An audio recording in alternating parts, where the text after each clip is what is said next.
Welcome to the Ghost Hacks Podcast. What you are about to hear may make you laugh, it may make you cry, it may make you shake in your boots. Two prison guards talking about strange things in the night they may never understand. And here are your hosts, Tom and Joe.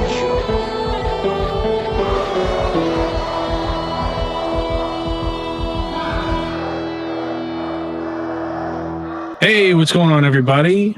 Welcome to episode 5 of the Ghost Hacks Podcast. Yo, 5. We're getting up there. I'm Tom. And Ghost Joe.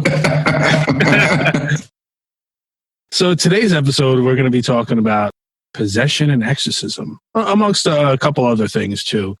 But that's, I guess, going to be the primary focus on today's episode. The one thing I actually wanted to say before we get started, Tom, is I've been receiving countless emails, and by countless, I mean I haven't received any, about what ghost hacks actually means. And we haven't actually said that. And this is episode 5, and we actually haven't said what ghost hacks actually means. You're the one who came up with the name, so why don't you enlighten everybody? Well, we're talking about ghosts and things we can't understand, and we're two hacks. We're two prison guards, lifelong prison guards. What hacks actually means is a horse's ass carrying keys. That's what I know it to be. Yeah, that's what it is. I'm really derogatory because I am a horse's ass who carries keys. So it takes guts, but it don't take too much book smarts to do what we do, you know. Well, listen, Joe, we spent our entire lives staying out of jail. Now we go there for 8 hours a day. You know what I mean? That's not a smart guy. So that's what ghost hacks actually means. Horse's ass carrying keys. In other countries, they might call us screws. And, you know, we actually use the term prison guard a lot with everybody out here because prison guard is like a general term that everybody knows. They're calling a police officer a cop. But we like to be called correction officer. I don't give a shit what you call me. Just as long as we get paid, right? Yeah, as long as you're paying me on Wednesday, man. So I guess we could get started in this whole possession thing and exorcism thing. Oh, also, at the end of the show, I'm going to be playing an EVP host of another podcast called Adventure on Everyone. He went to a haunted asylum called the Rolling Hill Asylum, actually in New York, and he caught some EVP and stuff on it. So I'm going to play that a little bit later on. But let's get into this possession and exorcism thing. So we had already spoken about how possession and exorcism, we do believe in it because, you know, me being Catholic and Tom being Catholic, that's pretty much what our faith tells us to believe in, basically. You know, that exorcism is real, that demonic possession could be real. So, you know, I guess we go along with it. But there are some serious issues with some of the stuff that's been going on. And I'm going to touch on that here because it's not just all crazy, like head spinning stuff and all that. Like real people are actually getting hurt and killed. So if it sounds like I'm reading stuff, it's because I am. All right. The idea of evil spirits and demons invading someone's body is recognized in many religions, mainly in the Christian and Judaism belief. Mazel tov. There you go. The movie The Exorcist was written by William Blatty, who penned the book in 1971. He was inspired by a 1949 true Washington Post article about a Maryland boy who was exorcised. Of course, many of the details of the book and the movie, they were sensationalized. I mean, let's face it, person's head can't spin around 360 degrees, regardless if you're demonically possessed or not. I mean, that's just impossible. Right, exactly, yeah. Exorcisms are still performed, mainly on people who are emotionally and mentally disturbed, because some people just don't understand. Some people are so far into their faith that I guess they fail to look at the medical aspect of it. You know, and at the same time, there's some people in the medical field that fail to look at the religious aspect as well. Yeah. But the word exorcism derives from a Greek word named exousia, meaning oath. Just to show how prevalent the whole exorcism thing is, the Vatican first issued official guidelines on exorcism in 1614, and they were revised in 1999. So that really, I mean, it may sound like a long time ago for some of you young kids, but it's really not that long ago. In 2018, about 250 priests from 50 countries attended the Vatican's annual exorcism course. Wait. Here comes the shenanigans, okay? We've both been hacks for a long time. We both go to in-service training multiple times a year. Where was the Vatican's annual training held? I'm not sure. It was in the Vatican? Yeah, sure. Okay. Yeah. So you've got a guy that is a parish priest in Podunk, Idaho. Right. He gets the invite to go to in-service training to exorcism at the Vatican in Italy. Yeah. I'm going to exercise everything. Get a 3-hour meal and all that. Suddenly, them demons is real, Ghost Joe. He's flying over there. He's going, man, I got to sit in class for 2 hours. And then I'm going out and getting the best spaghetti going. Well, I guess it's also, it's the same reason why they give us a training too. Like, listen, we train this guy to do it like this. Just because the kid's head fell off, it's not our fault. We didn't tell him to do that. We never told him to do that. In fact, we told him the exact opposite. That's terrible. It's terrible. It's horrible. We're laughing at that. We are horrible human beings. So, yeah, I can't stop laughing. I guess it's the alcohol. So, there are two forms of exorcism. There's major exorcism and there's minor exorcism. Minor exorcisms are prayers used to break influence of evil and sin in a person's life. And actually, from what I found out recently, is that is actually part of baptismal prayer, which I kind of found a little interesting. What? That they incorporate the baptismal prayer? Right, with the minor exorcism. You know, like it's included in with the baptism, you know, because it's basically just trying to keep you away from evil. That's basically it. The baptism supposedly washes away original sin. So I can see that. Yeah. A major exorcism is the one that everybody's pretty much familiar with. You know, the power of Christ compels you, all that stuff. It's performed after a thorough investigation to conclude that these people are demonically possessed. Some of the symptoms. All right, wait. Before you go into it, these are confirmed symptoms. This is what the church is looking for. Yeah, actually, I had gotten this off of at least this part, I had gotten this off of some kind of religious site. So, yeah, that's... Okay. All right, let's go. Let's hear it. Yeah. All right. So, some of the symptoms are superhuman strength, which honestly, if we know mentally ill human beings, some of them do have superhuman strength. There's been times when a 110-pound kid five of us couldn't hold him down. Yeah, and listen, the worst ass kicking I ever took in my life was on the psych unit, on a female psych unit from 5.5-foot girl who just proceeded to not take her meds and proceeded to kick the crap out of me. And my friend Matt is listening right now and he's going, yeah, give him all the details. It's for another show, Matt. Yeah. Show. So, aversion to holy water. That's another one. Not a virgin. Aversion to holy water. But if anybody knows any virgins, please, Ghost Joe at Gmail. Joe, ghosthacks.podcast at gmail.com or 845-379-1331. Okay, let's see. The ability to speak unknown languages, which honestly, a mentally ill person, I can't see them doing that unless they're speaking gibberish. But that's the thing. 100 times I've heard mentally ill people just start speaking, quote unquote, speaking in tongues, but all they're doing is going blah, blah, blah, blah, blah, blah. You know what I mean? Right. Yeah. Spitting, cursing, which, I guess anybody would do that. Every day on the psych unit. Yeah. And the one that I'm most concerned about, because I've been doing this for a very, very long time. It's gotten worse over the last 10 years.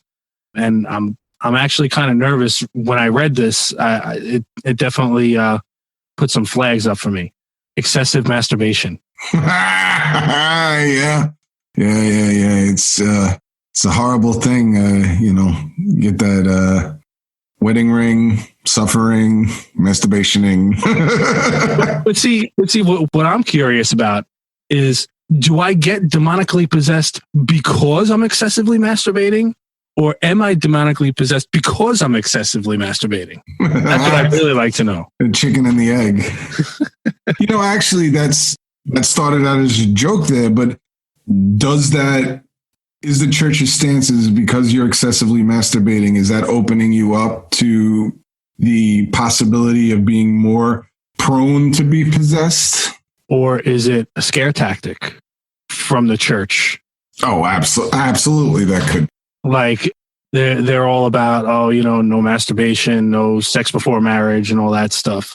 You got to remember too, these symptoms are from a very, very long time ago as well.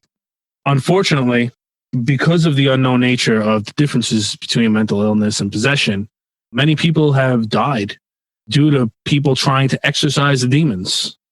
In 2003, an 8-year-old autistic boy in Milwaukee was killed by church members performing an exorcism because they blamed his disability on demons. Yeah, this is nice. So that's insane. In 2005, a young nun from Romania died at the hands of priests because they bound her to a cross, gagged her, and left her for days without food and water. See, you told me you were going to have examples. I thought they were going to be from like the 20s and 30s. This is like the last 10 years, this crap. Well, wait, this is the craziest one right here. But wait, there's more. Right. January 2020. No, come on. The bodies of 7 people were found in a mass grave in Panama, where members of a religious sect were said to have been performing exorcisms. 15 people were freed. The victims included a 32-year-old pregnant woman and 5 of her children, ages 1 to 11. Bro, that's crazy. That's crazy. That's January 2020. That's crazy. I mean, they did end up arresting 10 people on suspicion of murder. So this sort of thing is still happening, and that's insane. Yeah. To even think that this just happened this year. Listen, man, we've both worked psych units. We've seen these people that have zero grasp on reality. And that's my standpoint on it. Yeah, we know what we were taught growing up, but we're working psych units and these people aren't possessed. The EDPs, you know what I mean, bro? Put them on lithium and even them out. They take their meds. They're all right. It's very concerning that this stuff is still happening and that people are still, I guess you would say, well, uneducated in certain areas to not think it's anything else. Yeah, that's other than demonic possession. That's really nuts. Yeah. I thought that was insane, especially since it was just this year, and so many people had died just this year from that same thing. All right. On a lighthearted note, we're going to talk about Antrim, the deadliest movie ever made. Okay. So, my bad is you told me about this setting up. And you research it and you didn't. I didn't. I got back to work and I was banging out the overtime after my corona. So, sitting at home for 2 weeks with no overtime, bro, it was driving me crazy. So all I know is what's online about this. I didn't get a chance to watch anything. So Antrim, it was made in 1979 originally. It was shot in English, but it is of Bulgarian descent. It was submitted in 1979. It was submitted to many different film festivals, all of which rejected it. The 79, wasn't there another release of this where they redid it, or was? Yes. Well, that's what I'm going to get at. It's been released and then it disappears and then it comes back out again like years later. Now, is it a remake, the one, or they keep re-releasing the 79 version? I believe the most recent one is a remake with some of the real in it. Okay. Okay. So basically, soon after all these film festivals had rejected it, the festival directors had died of mysterious circumstances. I would probably have a murder investigation instead of Yeah, exactly. demon thing going on. But sorry, several years go by during which the film remains unseen. So everybody forgets about it. It's gone. It disappears until it mysteriously appears at a theater in Budapest in 1988. During the screening, a fire breaks out, burning the theater to the ground. Initially, it was believed that it was a faulty projector that caused the fire, but investigators had later determined that it was the audience members that set the fire themselves. So basically, what they're saying is that this film, what it's supposed to do is while you're watching it, there's some kind of subliminal demonic, messages going on that bring a demon into the area, and it makes the people that are watching this film go crazy. Okay. That's the legend behind this film. I did not put this in the show notes, where to find this, because I'm not going to be responsible just in case this thing is actually true. I don't want to be held responsible. Joe, you guys can go look it up yourself. Joe, let me stop you for a minute. Yeah. It's not true. Go ahead. I don't know, man. I don't know. So let's see. So the film goes unseen again for many years. It's screened in a theater in California in 1993. Prior to the film, a concession stands worker doses the popcorn with LSD. The combination of the drug and the film results in a riot during which a pregnant woman is killed. It was almost funny up to that point. Guy putting LSD in the popcorn, yeah. That's the funny part. The killing a pregnant woman. I mean, my thing is the way that this is written. It says that they dosed the popcorn before the movie. So I think the dude must have just been, he must have just been an asshole. It disappears from time to time, but it most recently popped up in 2018. At the Brooklyn Horror Film Festival, right?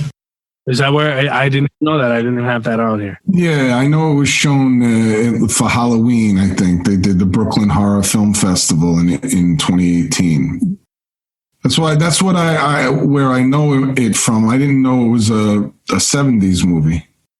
Since I don't want to watch anyone, since I don't want to put it out there for anybody to watch this, I figured I took it upon myself, Tom, to put a poll up on our Ghost Hacks podcast Facebook group. Segue. To see who would take one for the team, Tom or me. Oh, it's not going to be Tom. It's not going to be Tom. So let's see. I put it up a while ago. You could check it right now, Tom, to see. Okay, hold on. Let's go to Facebook here. Who would take one for the team? Dude, there's one vote and you voted for me. You're a jerk. I'm not taking one for the team. Wait a minute. There's no way. The whole poll is there's one answer. Tom. The fuck? Good for you. Yeah, go ahead. Get somebody else to co-host this shit. After I get doused with LSD and fucking go chicken coop, fucking chickens. So in unrelated news, I'm going to be looking for a new co-host. Completely unrelated news. So that's the deadliest film ever made. Yeah, I'm going to call bullshit on that one though. Yeah. The circumstances are kind of crazy, and just the fact that, we thought it was a film projector, but it turns out everybody else, set the fires. No, it was probably the film projector. Great marketing, though. Yeah, watch this, and somebody's going to go crazy and kill somebody. This call is from Kris Weideman, who is a co-host of Adventure on Everyone. It's a tabletop online gaming podcast. He's actually been following us since episode 1, actually, Tom. God. Yeah. So, all right, Kris, listen. I'm sorry about the first one, but the other 4, that's all on you. All right. We're still Zoom podcasting because I had the corona. And thankfully gotten over that. But just to be on the safe side, because we both got little kids, we're trying our hand at Zoom podcast. And it sucks. It sucks. I can't imagine the kids that are going to school like this. Right. Yeah, no, it's terrible. Although I would Zoom prison guard. That would be cool. I would do that in a heartbeat. So let me just give you a little bit of history on this. So he had visited the Rolling Hills Asylum, which is in, Kris Weideman from Adventure on Everyone podcast. And thanks again, Kris, because he had called up our hotline at 845-379-1331. Segway. Oh, yeah. And he had left us this cool voicemail and provided us with an EVP, which was like a bonus for me. So that's awesome that he did that for us. And you're going to hear it all. So that's pretty cool. But he had visited the Rolling Hills Asylum in East Bethany, New York. It's about 5.5 hours from us, Tom. And it's a pretty, I mean, from what it says here, it's a pretty haunted place. And they know it because they have public ghost hunts, private ghost hunts, guided tours, classic horror movie night, and all sorts of stuff. It's an industry, though, Joe. It's an industry, and that's what we talked about. It's true. That's true. But what it says here is that it was established in 1827. The Genesee County Poorhouse, originally working farm, soon became a refuge for some of society's less fortunate. Widows and orphans mingled with mentally ill, and the unclaimed dead were buried on the property. With over 1,700 documented deaths and hundreds not recorded, it is no wonder that it's one of the most haunted places in the United States. You know, reading that, though, it kind of sounds like the plot to Nightmare on Elm Street. Yeah. A little bit. Listen, I don't know if it's haunted or not, but I do know that that's up that area is where Jenny Cream Ale comes from. So, you know, they get a thumbs up already just for being in that area from me. Let's play Kris's recording here. My name is Kris Weideman. I help produce and am part of the podcast Adventure on Everyone, tabletop gaming podcast. However, I was calling about an EVP that we got from Rolling Hills Asylum roughly 5 years ago. So I went with 3 of my friends. This is the second time I'd been to the place. The room specific that we were in, it contains supposedly the spirit of the nurse who used to work for the building while it was an asylum. Over the course of time, it's taken a variety of different forms, but most of the paranormal phenomena that are supposed to occur directly from the years it was an asylum. In the tour, they'd explained that she had been a German immigrant, and I think primarily worked exclusively for Rolling Hills. And so the 3 of us are in the room, and while we're sitting around and talking, we each have our own flashlights doing the flashlight trick, you know, flick on once, yes, twice, no, you know, things like that. And over the course of time, as we were asking questions, my flashlight starts going off in response to the questions. While we're going, it's important to note that my flashlight was the only one doing this. We did a variety of tests. You know, we shook the flashlights, we hit them, we tapped them against the floors, the walls, you know, whatever we could do to try and trigger them. And it didn't seem to be setting anything off. So we continued to ask questions. We were in the room for about a little under 13 minutes.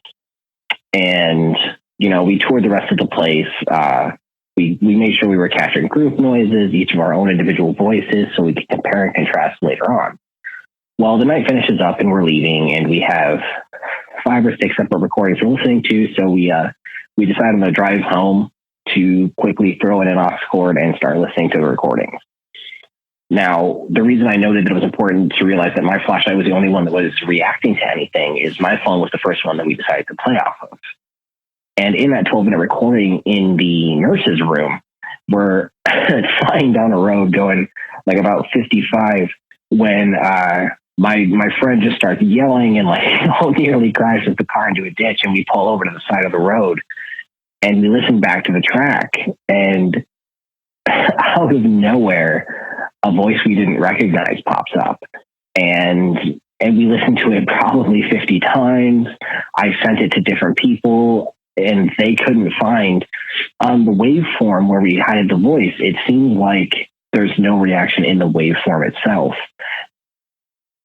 So guys, it looks like we're learning something new every day. With the Google Voice message, it only records up to 3 minutes. So if your story is longer than that, which most likely it will be, please call back and continue your story so we can include the entire thing. Chris's story was basically over, so I didn't feel the need for him to call back. The whole clip that he had sent me was a 12-minute clip, but I edited it down to just the EVP for time constraints. So after you hear his friend say, "Do you like being German?" that's when you should definitely pay attention. Been here once before, and I heard that the patient next to us wasn't one of the better patients, that he was kind of hostile. Did you have any problems with him?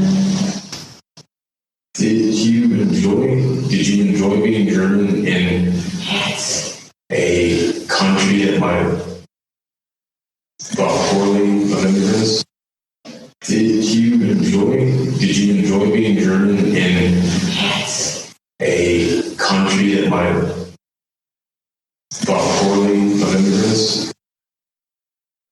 So, Tom, what'd you think of that? You know, I don't know Kris. Specifically, after you told me about the EVP coming, I didn't go on his podcast because I didn't want to have any preconceived notions, good or bad. And I listened to everything you sent me, the whole EVP, which was quite long. There was nothing else on it except for that. I would have loved to have seen a video with it just to make sure that there was no females there, just to sync up a video. Well, yeah, no, he had actually said that it was him, his friend, and a female friend. But he had said that he had specifically made the video, well, he had made the audio long and he had sent us the full length so we would be able to hear her voice and everybody else's voice so we could, compare and contrast between the EVP. Well, yeah.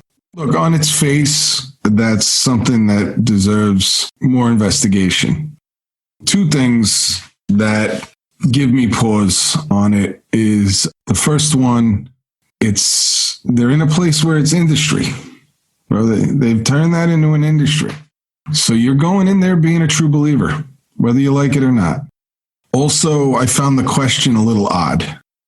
Did you like being German? The voice actually answered in the middle of his question because he had said, do you like being German in a society that it was a longer question and the answer had answered in the middle of it. I don't believe there's anything funny with what Kris sent us and his friends. I feel like if it's going to be fake, which honestly, if you listen to other EVPs that are similar, even on our second episode, when we played that EVP and it said "get out," it was a very similar tone, very similar kind of graininess to the voice. And I'll tell you the weirdest thing, and he had said it in his intro there, is that whenever we edit stuff and we put our sound on anything, even just the littlest breath or the littlest cough or sneeze or whatever, it comes up as a waveform. It comes up as like a little blip. And when that voice says that, I'm just going to say it, yes, when that voice says that, yes, it's completely flat. There's no waveform at all. Right. Kind of strange to me, because even if you tried to do all this sort of stuff with it, just because it's a sound and I'm putting it into my software, it would have come up as a waveform, and it doesn't. Like, it's completely flat. That's true. I mean, last episode, I was so hungry, my stomach was coming over the microphone. Yeah, exactly. And that's probably going to show up as a waveform. That's the craziest part, because it was completely flat. There was nothing. And like I said, if it was something funny, I would think it would come from the place, because like you said, it's an industry place. That's what they're going for. They want people to have experiences. They want people to find stuff because they want people coming back and they want people telling other people to go there. Right. But I seriously, I talked to this guy, Kris, and I listened to his podcast. I mean, I don't know anything about Dungeons and Dragons or any kind of tabletop gaming or anything like that. But I did listen to the whole podcast, and I think he has a few hosts, and they're like us, Tom. Like they're just like, they don't give a crap. They curse. They say whatever the hell they want to say. They're real people. So I definitely believe Kris and his experience there. I definitely want to hear more from that area. If anybody has anything, they could steer us toward it. I'd love to hear it. If you have anything at all that you would like to share with us, any kind of stories, if you have EVPs like that or anything similar to that, or just to tell us any kind of comments, questions, whatever, you could call our hotline at 845-379-1331. Segue. Or you can email us at joeghosthackspodcast@gmail.com. You could also find us on TikTok, Ghost Hacks Podcast, and you can find us on our Facebook group. So definitely check that out as well. Is that what you did on TikTok? It's Ghost Hacks Podcast? Yes. Okay. Yeah, you've been doing some funny stuff. I like it. Yeah. So challenging Joe Rogan, you don't think that? I didn't challenge Joe Rogan to a fight, okay? I challenged him to a podcast off. I'm not even sure what a podcast off is. Man, but I did. We are so not even on the Joe Rogan radar. That still stands, Joe Rogan. If you're listening, I am not, to a podcast off, whatever that is. I am not co-signing this at all. That man could kick our ass physically and podcastically. Hey, Joe, you want to take a word one over? But that's about all it is. So, all right. So I guess that's the end of episode 5, the Ghost Hacks Podcast. Episode 5. Wow. That's a milestone for us. Yeah. Again, thank you for everybody that not only gave us a chance, but keeps listening. It really helps us move on to the next episodes. Absolutely. Also, another thing too is that if you want us to cover a certain thing, paranormal wise, or even some kind of like weird unexplained type thing, we'll try our best to do that as well. On some future episodes, I'd like to cover stuff like the lost city of Atlantis and other things of that nature. I'd really like to cover dreams and the effect on the human mind as far as dreams and lucid dreaming and stuff like that. So I definitely delve into some other cool stuff. And I hope everybody keeps listening. And that looks like it's the end for us for tonight. That's a wrap tonight. Good night. Have a good night, everybody. Thank you for listening to the Ghost Hacks Podcast. If you like what you heard, please subscribe and find us on Facebook groups. If you have any paranormal experiences you would like to share, please email joeghosthackspodcast@gmail.com, and we may even read your submission on the air. Have a good night, and don't forget to change your shorts.